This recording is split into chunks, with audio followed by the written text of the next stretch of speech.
Hello everyone. Last class में हम लोगों ने डिस्कस किया था अबाउट पार्ट्स ऑफ स्पीच का।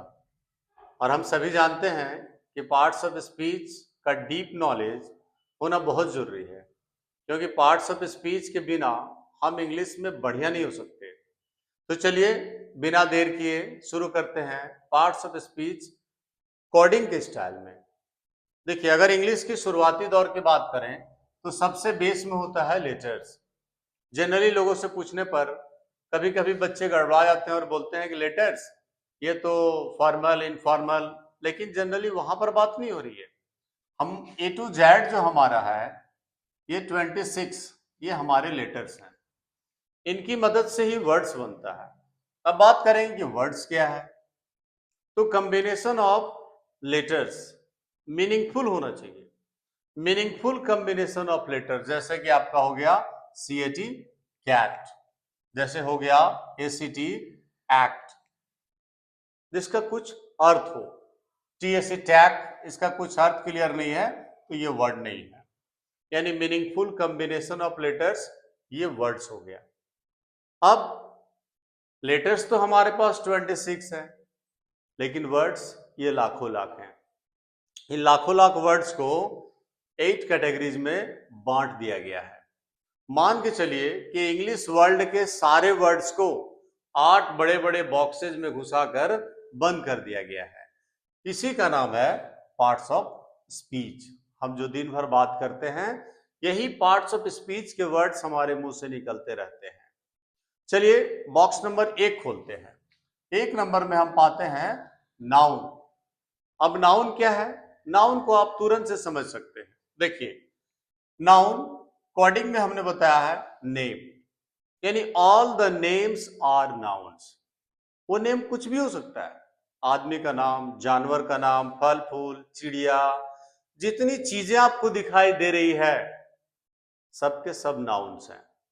तो नाउन का कोडिंग हो गया कि ये नेम को शो करता है। आपको अगर नेम याद रहा, दैट मीन्स कि वो नाउन हो गया। दूसरा नंबर बॉक्स खोलते हैं, यह है टी फॉर प्रोनाउन। अब बात करते हैं कि ये प्रोनाउन क्या है। देखिए, यहां पे दो पार्ट्स है, एक है प्रो और एक है नाउन। इस प्रो का मतलब ही होता है फॉर।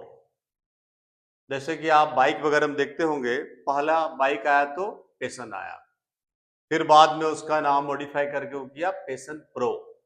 सोचने लायक चीज है, कंपनी पेशन प्रो नाम क्यों रखा? वो तो पेशन स्रो, पेशन हरो भी रख सकता था, लेकिन प्रो का मतलब होता है फॉर। पेशन प्रो यानी पेशन के लिए, दम के लिए, इसलिए उस बाइक का नाम है पेशन प्रो। तो ये प्रो दैट मीन्स फॉर, और नाउन वो आपका नेम है। तो प्रोनाउन का डेफिनेशन क्या हो गया कि प्रोनाउन इज अ वर्ड, एक वर्ड है that is used for a name.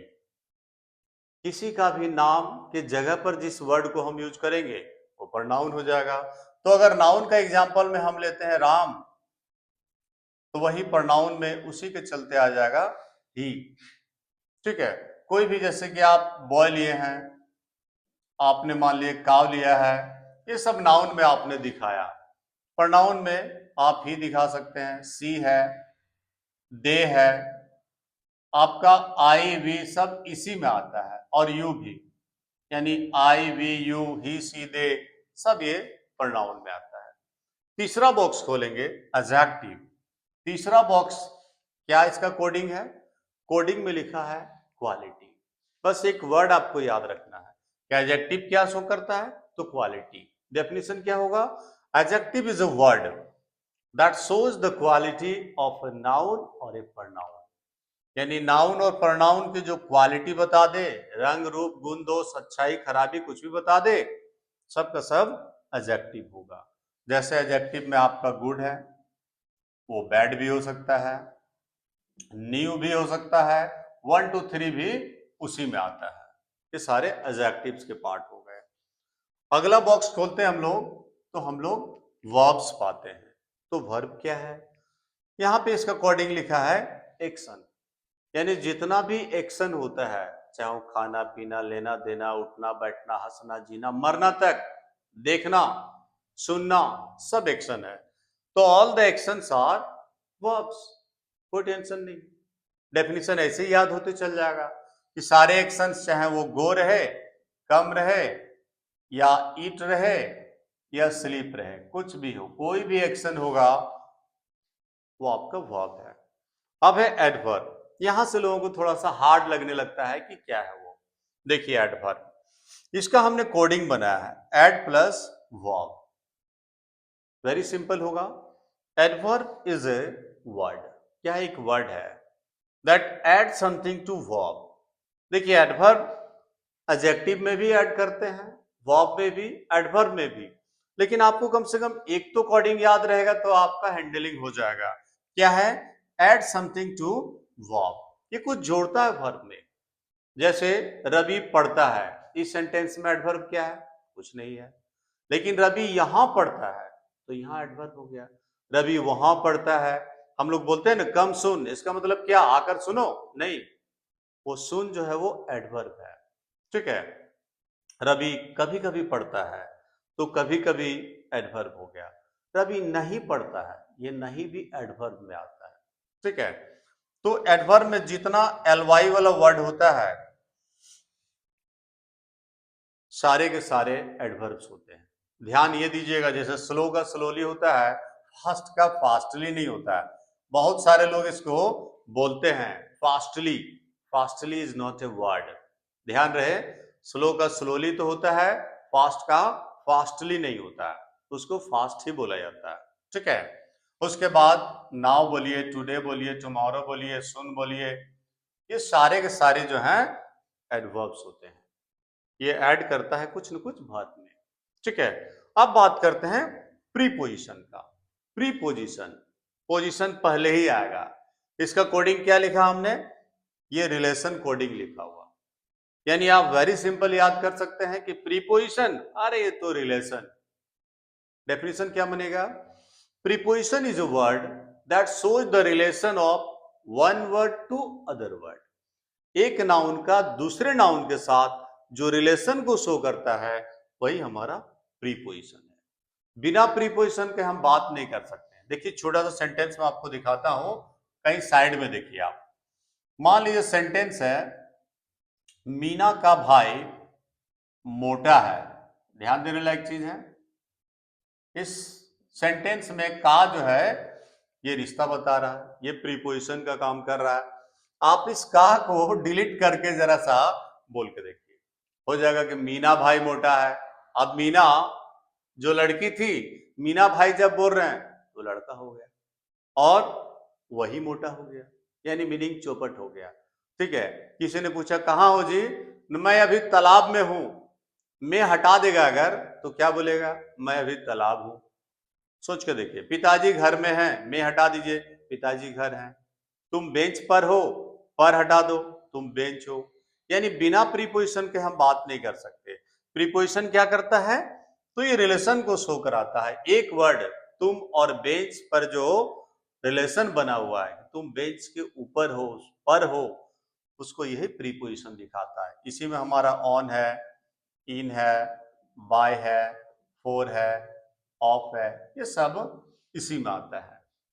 अब अगला बॉक्स खोलते हैं। प्रीपोजिशन का हमारा काम जब हो गया है तो हम अगला बॉक्स खोलेंगे कंजंक्शन के लिए।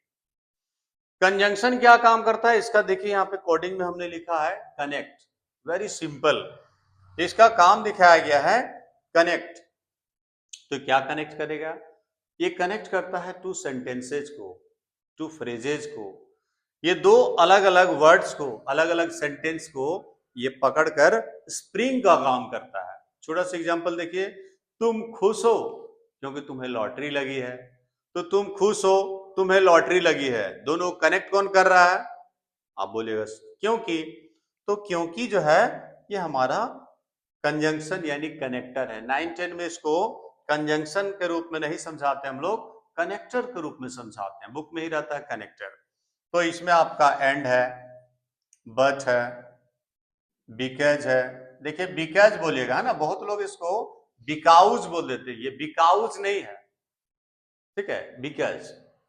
तो ये हमारा कनेक्टर्स यानी कंजंक्शन है जो कनेक्ट करता है। अब आखिरी बॉक्स खोलने जा रहे हैं हम लोग, इंटरजेक्शन वाला। आखिरी बॉक्स में क्या देखते हैं, तो इंटरजेक्शन है। इसका डेफिनेशन देखिए आप, इसका कोडिंग हमने बनाया है सडन फीलिंग्स। बस आपको अगर ये याद रहा कि इंटरजेक्शन, अरे तो सडन फीलिंग्स, तो सडन फीलिंग्स क्या हो रहा है, interjection is a word that shows our sudden feelings. पूरे इंग्लिश वर्ल्ड में इंटरजेक्शन एक ऐसा वर्ड का चीज होता है, रूप होता है, जिसका अपना कोई मीनिंग नहीं होता। आप देख सकते हैं, वाव, आहा, बहुत अच्छा चीज देखा आपने, वाव वाटर रोज। वाव माने क्या होता है, डिक्शनरी में भी देखिएगा तो नहीं लिखा हुआ। वाव माने बहुत सुंदर तो नहीं होता है। ओह, तो ये जो ओ है, ये हमारे फीलिंग्स को शो करता है। हम हैप्पीनेस को, सौरो को, इसको शो कर सकते हैं यहाँ पे, लेकिन इसका अपना कुछ मीनिंग नहीं रहता। और ये हमारे सिर्फ सडन फीलिंग्स को दिखाता है। ठीक है, तो एक ग्लैंस में अगर बात करें हम, तो हम देख पा रहे हैं नाउन नेम को दिखाया, प्रोनाउन फॉर नेम नाउन के लिए आया, एडजेक्टिव क्वालिटी को दिखाया, वर्ब्स एक्शन को दिखाता है, एडवर्ब देखिए, ऐड माने प्लस करना, जोड़ना, एड प्लस वर्ब, वर्ब में कुछ जोड़ देगा। प्रीपोजिशन ये रिलेशन को दिखाता है, एक वर्ड का दूसरे वर्ड के साथ, एक जो भी सेंटेंस में है, अगर दो नाउन है तो एक नाउन का दूसरे नाउन के साथ रिलेशन को दिखाएगा। कंजंक्शन बड़ा आसान चीज है, कनेक्ट करता है। और इंटरजेक्शन हमारा सडन फीलिंग्स को शो करता है। तो पार्ट्स ऑफ स्पीच यहाँ पर हमारा समाप्त होता है। अगले वीडियो में हम इसको फिर एक एक करके नाउन का टाइप्स के साथ आएंगे, प्रोनाउन के साथ आएंगे। बस आप जुड़े रहिए और डीप नॉलेज लीजिए। अच्छा लगे तो लाइक जरूर करिएगा। Thank you.